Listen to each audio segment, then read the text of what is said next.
Hey guys, this is Ashley. Welcome back to my channel. So I just want to take a moment and say I hope everybody's doing well. I hope everybody's staying safe, and I hope you're staying at home so we can help flatten the curve. So these are very trying times, and I just really hope that everybody out there is doing well. You're doing well mentally, physically, and spiritually, and this too shall pass. It's a tough time. It's a weird time. Never in my lifetime had I thought that I would see something like this. This is crazy. That's all I can say. It's crazy. But nonetheless, this too shall pass, and we're going to get through this together.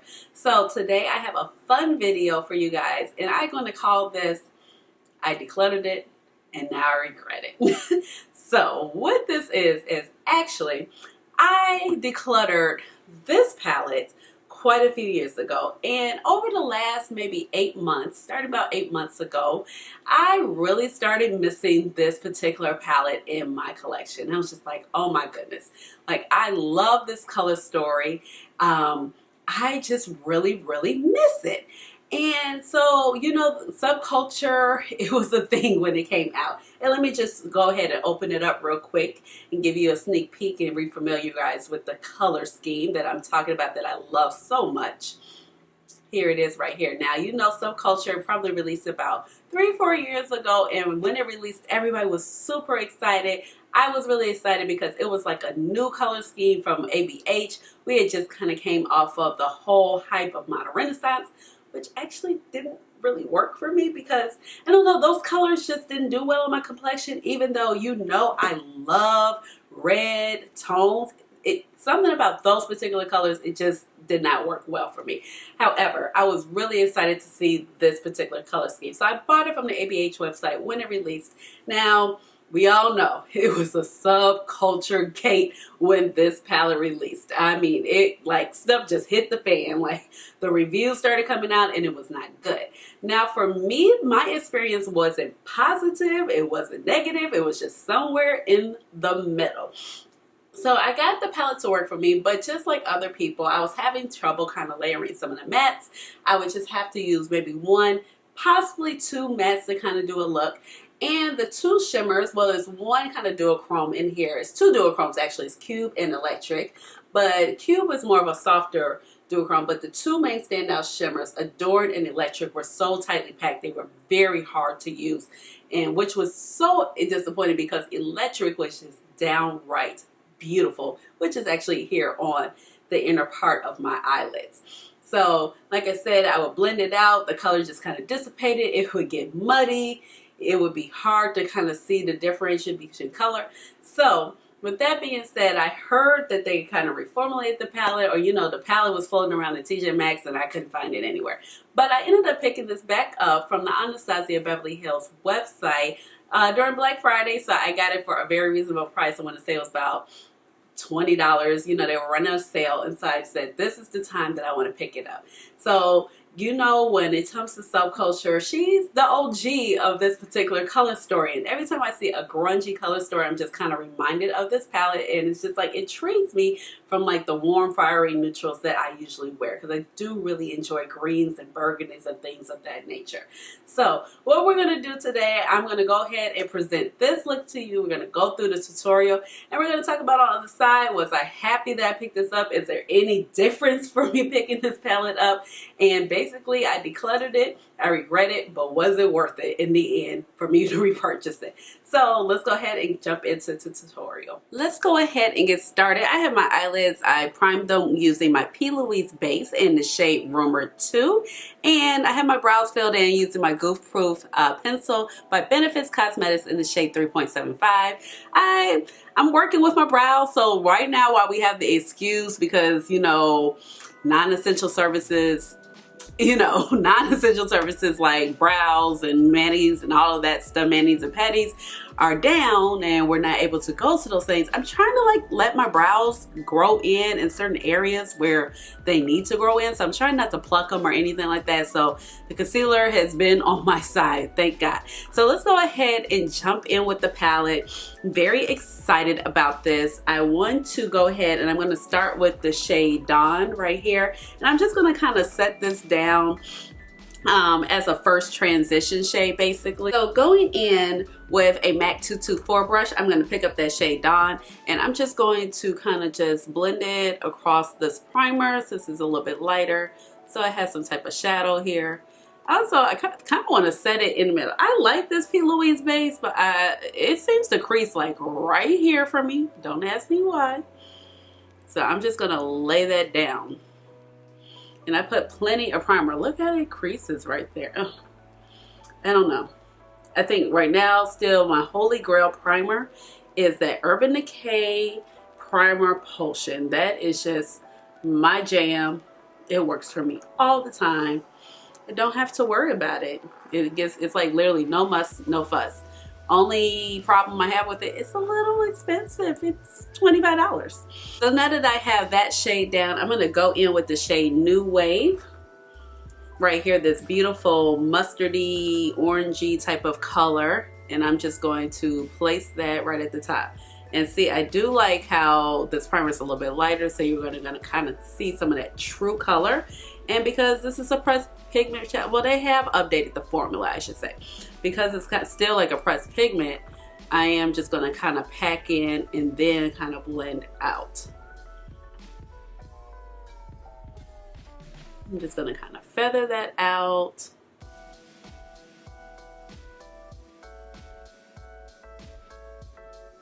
Now I would say that these shadows, even though I use a very light hand, I would say that you still do get a lot of kick up in the pan. Like look at New Wave. It is kind of going into that Untamed color, and you know I use a very light hand. I don't like my palettes to look all dusty, crusty, and all of that stuff. But you know, sometimes my fingers go into the palette unexpectedly because I'm about to drop it all the time on camera. But other than that, you know, I like my palettes to look tidy. So that blended out very nice and didn't have any trouble with it. It picked up very nicely. I think I am going to go in with just a little bit more right in here.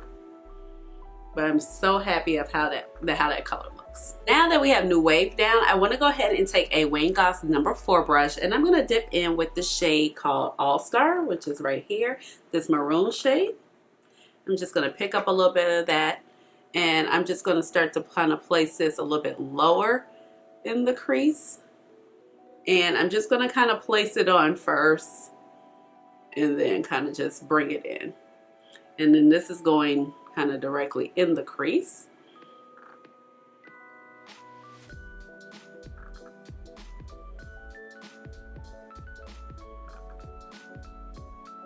And so far, so good. These shades are working together okay. I do think that it's still somewhat of a little bit of a tricky palette to kind of work with. But I do say like these shades are performing so much better than how they did previously together.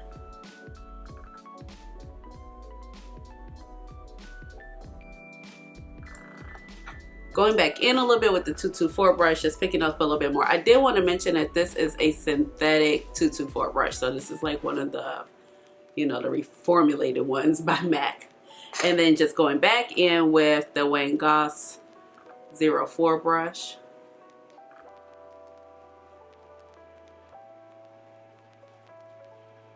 I'm just going to keep blending that in. Going back in with a pinch more of All Star.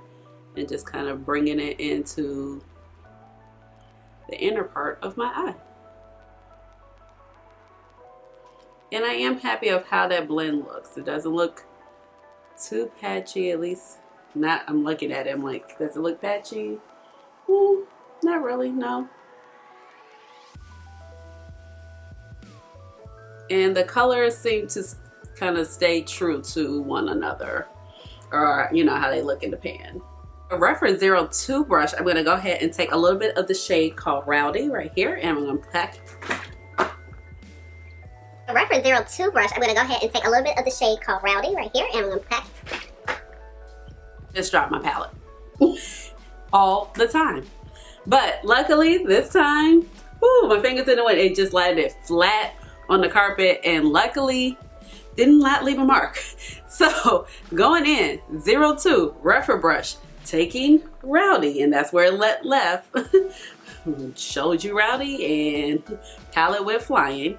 So I'm going to place this color right in the outer corner, and I'm just going to kind of tap it in, and it's just going to give us a little extra depth.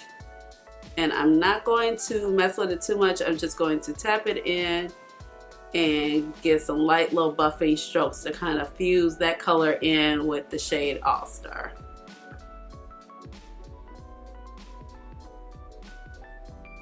It's like, so far the formula does feel different than the original Subculture, but I don't feel like it's still like a super easy palette to work with per se. Still think you have to kind of take your time.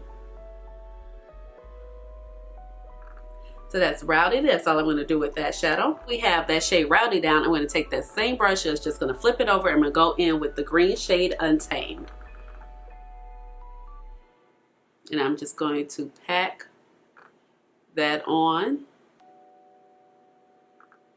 my lid. And then just kind of feather it over. And I'm going to feather it up some so it meets in the crease with that shade All Star. That was the burgundy shade.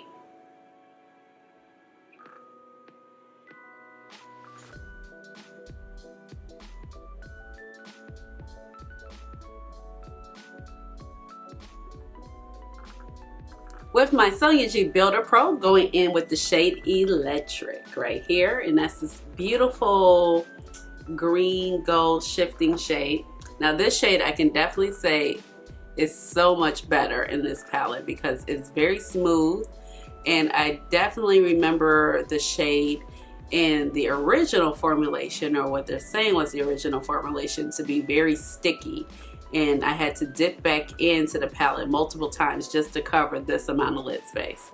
And then I am going to fuse it in with that other shade. That was the shade Untamed. So it's just not like a hard stop to our shimmer shade.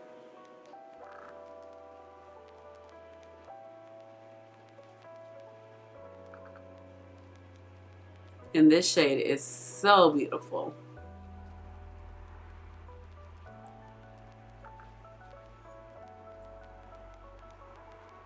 I'm gonna pick up a little bit more and just press it right there in that corner.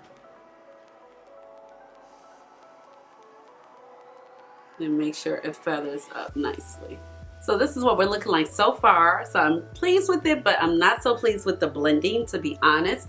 So I'm gonna pick up, let's see. I'm gonna go in with my Sonia G Blender Pro, excuse me, and I'm just gonna kind of fine tune the blending. I'm gonna start right here in the front. And I'm gonna just kind of wipe my brush off so I don't transfer any of the shadow to the back. And then I'm going to kind of just tune up right in here. Now I think I will go back in with that Wayne number 4 brush. I'm going to pick up a little bit more All Star.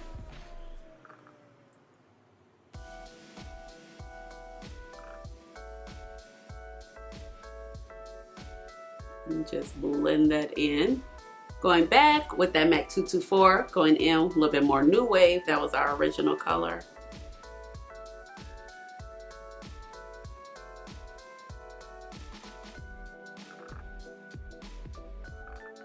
Just kind of going over everything. That number 2 brush from Refer, going back in with a little bit more of Rowdy. Once again, Wayne number 4. All right, so this is what we're looking like so far. I'm going to go and touch up my face and put some lashes and liner on, and I'll be right back. Okay guys, I'm back, and this is the final look. I hope you guys like it. I think it came out fabulous. I went ahead and added on my Kiss Magnetic Ritzy lashes. Are these Ritzy? No, it doesn't actually say. So these are the Kiss 02 magnetic lashes. And I'll link the rest of my face details down below in the description box. So let's go ahead and talk about the palette. So overall, I love how this look came out. And I think it's beautiful. And it's grungy, but has some glam with it at the same time. Now, it's no secret that I love the color scheme of Subculture. So anytime I see any other brand do something reminiscent of it, I get very excited. But we all know that ABH is the OG of this particular type of grungy glam color scheme or color story, if we want to say. Now, overall, I'm happy that I purchased the palette and have it back in my collection. And I do think that the formula is a lot better than how it was originally formulated to begin with. I'm going to start off with one color that is noticeably better. I would say Electric. Just for this being a shimmer shade, Anastasia shimmer shades can be like full of pigment, very pack a punch, but can be very hard sometimes to pick up on a brush. And this shade is it's pressed very nicely. It is just tight enough and it's just loose enough where you pick it up on a brush and it's going to glide. As you see, I did not need to use any type of Fix Plus or setting spray to get this particular maximum shine out of the shadow. It was very smooth and it's not sticky as how the other shade was before. This other shade, it was so sticky you had to dig your brush in, pack on a little bit, dig your brush in, pack on a little bit, dig. It was so tightly pressed that you could not get maximum color payoff without dipping in the palette several times over and over and over again. I think that New Wave was great. I have tried out the other shades in the palette I have dipped in off video, but I think that all the shades work very well and they do come out as a true color, but you do have to be careful when you're trying to blend them together still, because you can get a little bit of muddiness. This is not a palette where I feel like you could just drop your brush in and buff, buff, buff on the eye like we're used to with a lot of other shadow palettes. You do have to be careful in terms of your color placement. I would suggest that you kind of pack on the shadow and then lightly buff out the edges when blending them together so your colors do not become muddy and you can see the actual color differences and the variances of shades that you lay down. Now, overall, I do think that the palette is it's loosely packed, and I'm not sure because of the type of colors. When I look on the box, on the back of the packaging, it is saying that they are eyeshadows and they're not being marketed as pressed pigments how they were before. But I do feel like that these shadows need a lot of finesse. I'm not gonna lie. Like, this is not a palette that you can kind of jump into as a beginner and be like, oh yes, because it takes some finessing. This is not a low maintenance palette, okay? It is very high maintenance. You're gonna have to have some time when you do your makeup to sit there and go back, blend, pack on shadow, maybe blend it a little bit more, go back with another brush, go back in with that first color as you saw me do before. Now, I tend to usually do that when I do my makeup looks, but this palette requires that, okay? But overall, I think that the color scheme is gorgeous. I think that the shadows perform eons better than they did the last time. So I would really implore you to pick it up if you have been thinking about it or was just really on the fence on it. But for me, I was really missing it in my collection, and I'm glad to have the palette back, and I'm glad to say that this is something that I will use again, and I did not feel like I wasted my money by repurchasing this palette. It is truly better. Like I might have mentioned before, I had the first Subculture when it came out. It wasn't the worst palette for me, but by far it was not the best palette. And because that was maybe about 3-4 years ago at this point, has it been about 4? It's definitely been about 3 years ago at this point. I would say that my makeup skills have become, or my eyeshadow, my blending skills have become way more advanced since using this palette. But I was not a beginner when this palette first came out, and I would say that I got it to work, but it was hard. It was not an easy feat. So overall, I do really like this palette. I'm glad I have it back in my collection. Let me know what you guys think down below. Are you still holding on to the original bad boy? Because like I decluttered it kind of like out of I don't even know if it was peer pressure, but I just was like, I just decluttered it. So with that being said, sometimes you just have to be careful about what you declutter because you do miss it. But for me, in this particular case, it worked out because I was able to get the new and improved version without even really realizing that they made it improved. So just let me know down below in the comments what you guys think about the Subculture palette. Have you ever decluttered a palette and regretted it? Let me know down below in the comments. Give this video a big thumbs up and subscribe to my channel because you know I would love to have you here in my little makeup family. And with that being said, you already know what time it is. We gotta hit the chat dance. Hey, chat dance. Chat dance. Chat dance. Chat dance. All right, y'all. Bye.